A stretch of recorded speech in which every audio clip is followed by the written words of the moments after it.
Hello and welcome to Cookery with Mason Storm. In today's episode we'll be making some peanut butter cookies. And our ingredients are 2 eggs, 1 cup of white sugar, 1 cup of brown sugar, 1 teaspoon of vanilla, 1 teaspoon of baking soda, half a teaspoon of salt, 2.5 cups of flour, 1 cup of butter, 1 cup of peanut butter. This is a really old family recipe. It's my mother's father's father's mother, so I'm the 5th generation making it. Now we're just gonna start combining our dry ingredients, and then we'll use our whisk here to kind of blend them all together. And once they're all thoroughly blended, we can move on to the next stage. Now we'll get our second bowl here, throw our eggs in there, and give them a good beating. Now once we're done beating the eggs, we can start adding the rest of our wet ingredients. So our butter, and our peanut butter, and you don't want to forget your vanilla, because your vanilla really takes it to the next level.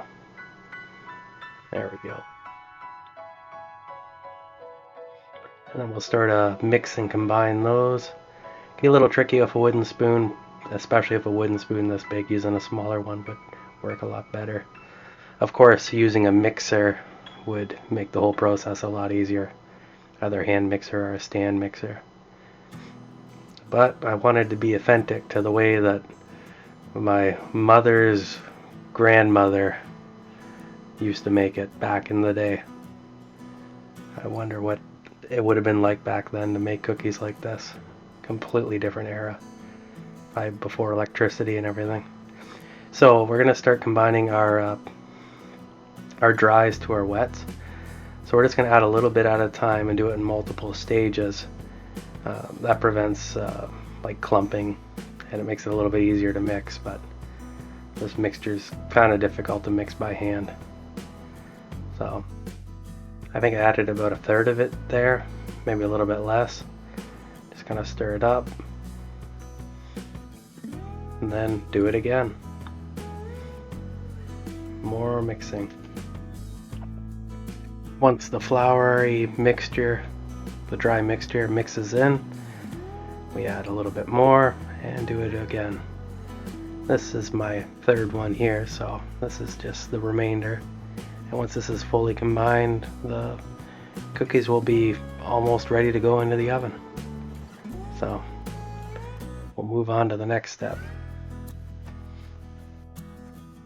We'll continue with our labor there, but once that's done, we can start scooping out our cookies. Now I'm just using a controlled measuring quick release spoon here. It's probably not necessarily to use this, and in fact it's probably better not to use one, and instead weigh each cookie and then roll it into a ball. You'd probably get much better consistency, and aesthetically they would probably look better. But this is what I had on hand and decided to do it this way. I really doubt that back in the day that my mother's grandmother would make it with one of these things. I would really wonder how they would make them. Probably have to turn on the wood stove to make the cookies. I have no idea how you would even do that. It just everything would have been so much more difficult before electricity. So it really kind of blows the mind at how much things have advanced since. But once you get them all on the sheet though, you can kind of cheat a little bit and then organize them so it looks nice and pretty. Now to get the kind of pattern on the top of them, I just have a fork here and a little bowl of flour.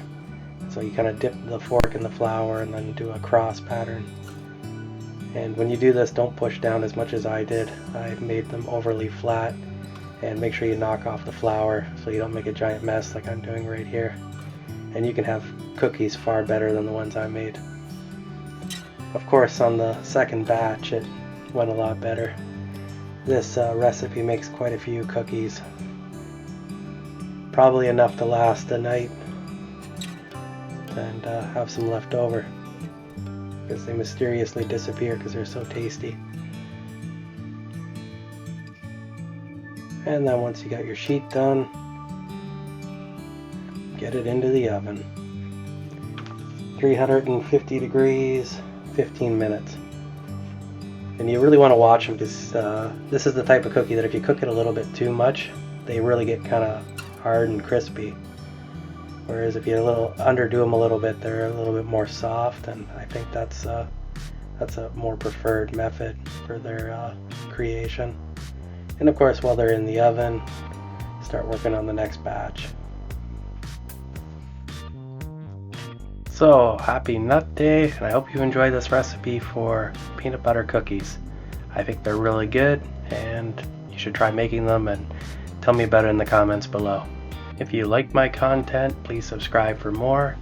And until next time, stay awesome.